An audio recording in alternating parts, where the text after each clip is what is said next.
एक गांव में राजू और महेश नाम के दो दोस्त रहा करते थे। राजू बहुत ही मेहनती था, लेकिन महेश आलस करके अपने खेतों में काम किया करता था। अरे वाह राजू, मैंने सुना है इस साल तुम्हारी बहुत ही अच्छी फसल हुई है। हाँ काका, इस बार मेरी बहुत अच्छी फसल हुई है। फसल बेचने पर मुझे बहुत अच्छा मुनाफा होगा। बेटा, तुम्हारे खेत में कुल कितनी बोरी फसल हुई है? काका, 3 एकड़ जमीन पर कुल 120 बोरी हुई है। ठीक है काका, चलो अब मैं चलता हूँ। मुझे आज अनाज को बेचने के लिए जाना है। ऐसा कहकर राजू वहाँ से चला जाता है। तभी थोड़ी देर बाद महेश भी वहाँ से अपने खेतों की ओर जा रहा था। अरे महेश बेटा, कहाँ जा रहे हो? काका, खेत में फसल की बोरियां आज सुबह जल्दी जाकर मैंने भर दी थी, अब उन्हीं को लेने जा रहा हूँ। महेश बेटा, तुम्हारे पास भी 3 एकड़ जमीन है ना? तो तुम्हारे खेत में इस बार कितनी फसल की बोरियां हुई हैं? हाँ काका, मेरे पास 3 एकड़ जमीन है और मेरी जमीन पर इस बार 1 एकड़ में 24 बोरियां हुई है, तो 3 एकड़ की 72 बोरियां हुई है। क्यों महेश बेटा, तुम्हारे खेत में 72 बोरी की फसल ही क्यों हुई है? तुम्हें पता है तुम्हारा दोस्त जो राजू है उसके पास भी 3 एकड़ जमीन है। उसकी जमीन पर 120 बोरियों का अनाज हुआ है, जबकि जहां तुम दोनों के खेत है उधर के इलाके की जमीन तो एक जैसी है। क्या कहा? राजू के खेत में इस बार 120 बोरियों की फसल हुई है, लेकिन उसने तो मुझे बताया ही नहीं। ठीक है काका, चलो मैं चलता हूँ। फिर शाम को महेश अपनी फसल बेचकर अपने घर लौट जाता है। घर पहुंचकर महेश फसल के बारे में सारी बात अपनी पत्नी को बताता है। मुझे पता है आपको 48 बोरियां का नुकसान क्यों हुआ है, क्योंकि आप अपने दोस्त राजू की तरह मेहनत नहीं करते, इसीलिए आपको 48 बोरियों का नुकसान हुआ है। क्योंकि आपका जब मन होता है आप जब खेत जाते हो, और अगर ऐसा ही रहा तो कैसे चलेगा? अरे तो भाग्यवान, इसमें मेरी भी क्या गलती है? मुझसे जितना होता है मैं वह सब कर लेता हूँ। अब मुझे तुम ही बताओ मैं इसके अलावा क्या करूँ? आज आप अपनी जमीन को बेच दो और राजू के पास वाली जमीन को खरीद लो। अगर राजू की जमीन 3 एकड़ है तो आप भी पूरी 3 एकड़ जमीन को खरीद लो। राजू से कहो कि अब दोनों पूरे 6 एकड़ जमीन पर साथ मिलकर काम करेंगे और जो भी मुनाफा होगा दोनों बराबर बांट लेंगे। हाँ, तुम ये बात बिल्कुल सही कह रही हो। मैं कल ही राजू के पास जाकर इस बारे में बात करूंगा, और मुझे जहां तक पता है राजू मेरी इस बात को टालेगा नहीं। फिर अगले दिन सुबह होने पर महेश अपने दोस्त राजू के यहाँ जाता है। राजू कैसे हो? महेश भाई, मैं अच्छा हूँ। तुम बताओ, तुम सुबह सुबह यहाँ कैसे आ गए? राजू, हम दोनों बचपन के बहुत अच्छे दोस्त हैं, तो मैं सोच रहा था कि मेरी जमीन को मैं बेच दूं और तुम्हारी जमीन के पास ही जमीन खरीद लूं, वह भी तुम्हारी जमीन के बराबर पूरी 3 एकड़ है। हाँ हाँ महेश भाई, खरीद लो, ये तो बहुत ही अच्छी बात है। मुझे भी मेरा एक अच्छा पड़ोसी मिल जाएगा। लेकिन राजू, अगर तुम्हें ऐतराज ना हो तो हम दोनों मिलकर तुम्हारी और मेरी जमीन पर खेती करें, क्योंकि दोनों अलग अलग मेहनत करने से अच्छा है दोनों एक जगह ही मेहनत करें, इससे हम दोनों को अच्छा मुनाफा भी होगा। हाँ हाँ महेश भाई, मुझे इस बात से कोई ऐतराज नहीं है। चलो हम सेठ रामराज के यहाँ चलकर जमीन को खरीदने और बेचने की बात करते हैं, क्योंकि तुम्हारे खेत के पास की जमीन सेठ रामराज की है। फिर दोनों सेठ के पास चले जाते हैं। सेठ जी, राजू के पास वाली जो जमीन आपकी है, मुझे उस जमीन को खरीदना है। तो खरीद लो, हमने कब मना किया है? लेकिन जमीन खरीदने के लिए पैसे लेकर आए हो। दरअसल सेठ जी, बात ऐसी है कि मैं अपनी 3 एकड़ जमीन बेचना चाहता हूँ और राजू के पास वाली 3 एकड़ जमीन खरीदना चाहता हूँ। तो खरीद लो, मुझे कोई दिक्कत नहीं है। लेकिन मेरी जमीन के बदले मुझे तुम्हारी जमीन और रुपए चाहिए। लेकिन सेठ जी, मेरी जमीन भी तो 3 एकड़ की है और आपकी जमीन भी तो 3 एकड़ की है। तो फिर आप मुझसे रुपए और क्यों मांग रहे हो? देखो भाई महेश, जमीन की समय के हिसाब से कीमत होती है। अगर तुम्हें लेनी है तो रुपए दे दो, वरना कोई बात नहीं। ठीक है सेठ जी, चलो आप रुपए और ले लेना, लेकिन आपकी वह जमीन मुझे दे दो। फिर महेश सेठ से उसकी जमीन खरीद लेता है। फिर ऐसे ही कुछ दिन बीतने के बाद, सुनो भाई महेश, हमें कल से खेतों में कुड़ाई करना होगा, इसलिए कल सुबह तुम तैयार रहना खेत जाने के लिए। अरे यार, कुड़ाई करने में तो बहुत मेहनत लगती है। कुड़ाई के साथ साथ पूरे खेत में चलना पड़ता है। मुझे इस काम से बचने के लिए कोई ना कोई बहाना तो बनाना ही पड़ेगा।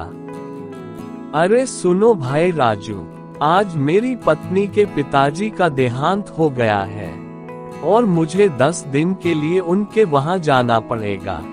और अगर मैं वहां नहीं गया तो अच्छा नहीं लगेगा। हाँ महेश भाई, ये बात तो सही है। वह तुम्हारे पिता समान है, तो तुम वहां चले जाना। तुम्हारे हिस्से का काम भी मैं ही कर लूंगा। तुम बेफिक्र होकर चले जाओ। मुझे तो ऐसा लग रहा था कि तुम इस बात के लिए बिल्कुल नहीं मानोगे। तुम सच में मेरे बहुत अच्छे दोस्त हो। मैं 10 दिन बाद वापस आकर तुम्हारे साथ खेत में बहुत मेहनत करूंगा। फिर थोड़ी देर बाद रमेश अपनी पत्नी के साथ उसके ससुराल चला जाता और इस बात से राजू बहुत परेशान हो जाता है। सुनो जी, आप इतने परेशान क्यों नजर आ रहे हो? क्या हुआ? क्या बात है? अरे कुछ नहीं महेश, अपनी पत्नी के साथ उसके मायके गया है और खेत में बहुत काम पड़ा है। अरे तो आप परेशान मत होइए, वो जब तक नहीं आते मैं आपके साथ खेत में काम करवा दूंगी। फिर अगले ही दिन से राजू अपनी पत्नी के साथ मिलकर खुदाई करने का काम शुरू कर देता है। फिर कुछ दिन बीतने के बाद राजू महेश के यहाँ जाता है। सुनो महेश, बारिश के दिन चालू हो गए हैं और थोड़ी थोड़ी बारिश भी आने लगी है। तो मैं सोच रहा हूँ हम दोनों मिलकर बारिश के पानी के जाने के लिए रास्ता बना दें। अगर हम पानी के जाने के लिए रास्ता बना देंगे तो अपने खेत में बारिश का पानी एक जगह जमा नहीं होगा। अरे लेकिन राजू भाई, मुझे आज बहुत जरूरी काम है। अरे क्या हुआ महेश, इस समय तुम्हें ऐसा कौन सा जरूरी काम आ गया? अरे हाँ, मैं तुम्हें बताना तो चाहता था लेकिन भूल ही गया था। मुझे तुम्हारी भाभी को लेकर शहर में डॉक्टर के यहाँ जाना है, क्योंकि 2-3 दिन से तुम्हारी भाभी की तबीयत बहुत खराब चल रही है। ठीक है महेश, तू चल जाना, मैं यहाँ का सारा कामकाज देख लूंगा। फिर महेश अपने मन में सोचता है, अरे वाह, ये तो मेरी इतनी जल्दी ही बात मान गया। मेरे हिस्से का काम भी करने के लिए तैयार हो गया। दोनों मिलकर खेती बाड़ी करेंगे। ये तरकीब मेरी बिल्कुल सही रही, नहीं तो मुझे अकेले ही खेत में इतना सारा काम करना पड़ता। क्या सोच रहे हो महेश? तुम चिंता मत करो, मैंने कहा ना, मैं यहाँ का सारा कामकाज देख लूंगा। तुम निश्चिंत हो कि भाभी को डॉक्टर को दिखा लाओ। वही तो मैं सोच रहा हूँ कि सारे कामकाज तुम्हारे ऊपर छोड़कर शहर जाना मुझे बिल्कुल अच्छा नहीं लग रहा, मगर क्या करूँ, जाना तो पड़ेगा ही। फिर महेश अपनी पत्नी को लेकर शहर चला जाता है और दूसरी ओर राजू बारिश में भीगता हुआ अपने खेत में बारिश के पानी को जाने के लिए रास्ता बनाने लगता है। सुनो जी, मुझे ऐसा लगता है जब अपने खेत में कोई काम नहीं होता तो आपका दोस्त महेश घर पर ही रहता है, और जैसे ही आपको खेत में कोई काम होता है वह कोई ना कोई बहाना बना लेता है। मेरा शक बिल्कुल सही है, वो जानबूझकर बहाने बनाता है और शहर चला जाता है। ये तुम क्या बोल रही हो? तुम ऐसा बोलकर मेरे और मेरे दोस्त के बीच झगड़ा करवाना चाहती हो। वो मेरा बचपन का दोस्त है, वो मुझे कभी धोखा नहीं दे सकता।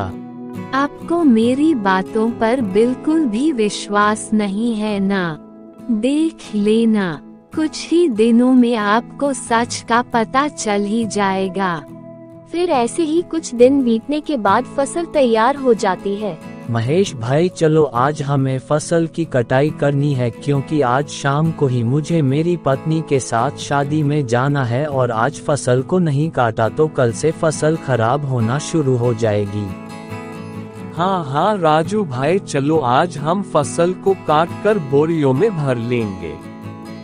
फिर वो दोनों खेत में चले जाते हैं और पूरी फसल को काटकर बोरियों में भर लेते हैं। ठीक है महेश भाई, अब हमने सारी फसल की बोरियां तो भर ली और अब शाम भी हो रही है, तो मैं शादी में जाने के लिए निकल रहा हूँ। तुम इन अनाज की बोरियों को बैलगाड़ी में भरकर अपने घर ले जाना। जब मैं कल आऊँगा तो हम इस अनाज को मंडी में बेचाएंगे।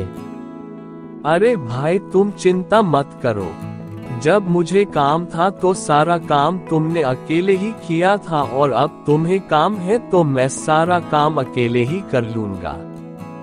तुम इस बात की बिल्कुल भी चिंता मत करो, मैं इन बोरियों को बैलगाड़ी में भर कर घर ले जाऊंगा। फिर महेश सारी फसल को बैलगाड़ी में भरकर घर ले आता है।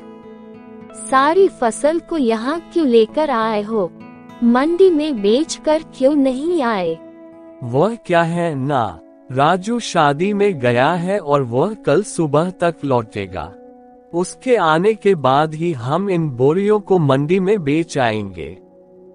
चलो, ये तो अच्छा है कि सारी बोरियां आप यहाँ लेकर आए हो। मेरे पास एक तरकीब है। बताओ बताओ, क्या तरकीब है? और यहाँ फसल को लाना क्यों सही है? देखिए, आपका दोस्त कल सुबह तक नहीं आने वाला, और इतने में हम इन सारी बोरियों को अपने घर के पीछे वाले कमरे में रख दे तो सारी फसल का पैसा केवल अपना होगा। हाँ, ये बात तो तुम बिल्कुल सही कह रही हो, लेकिन राजू को क्या बोलेंगे कि सारी फसल कहाँ गई? अरे, इस बात की आप चिंता मत करो। कल सुबह जब आपका दोस्त फसल लेने के लिए आएगा तो बोल देना कि सारी बोरियां घर के बाहर ही रखी थी और पता नहीं यहाँ से कौन चुरा कर ले गया। बस इतना ही बोल देना। इसमें आपका दोस्त क्या ही कर पाएगा, वह कुछ नहीं बोलेगा। अरे वाह भाग्यवान, तुम कितनी अक्लमंद हो, तुम्हारा कितना दिमाग चलता है। मैं तो केवल खेत में काम करने से ही बच रहा था, और तुमने तो सारी फसल को ही अपना बना लिया। वाह भगवान, वाह। आप इस काम में बिल्कुल भी देरी मत कीजिए।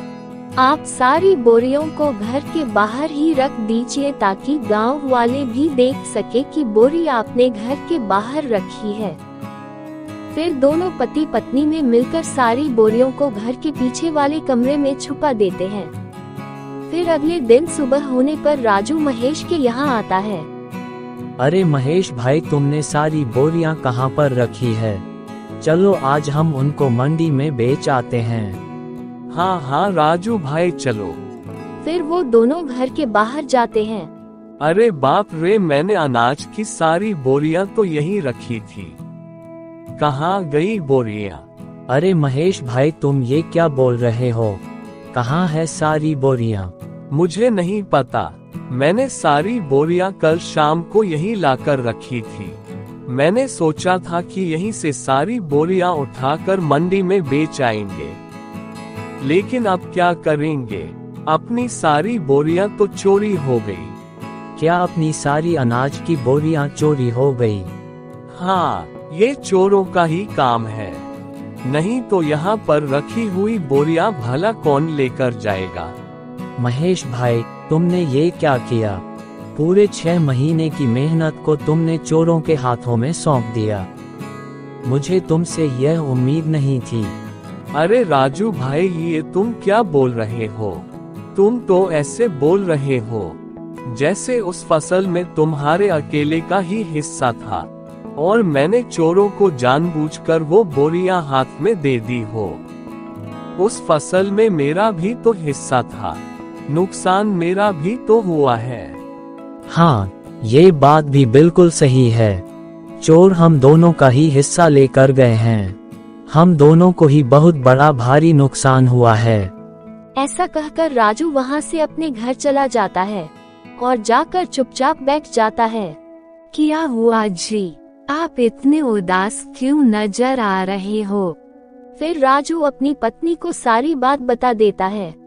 अरे तो कोई बात नहीं, आप चिंता मत कीजिए, अभी खेत में काम करने के लिए काफी समय है।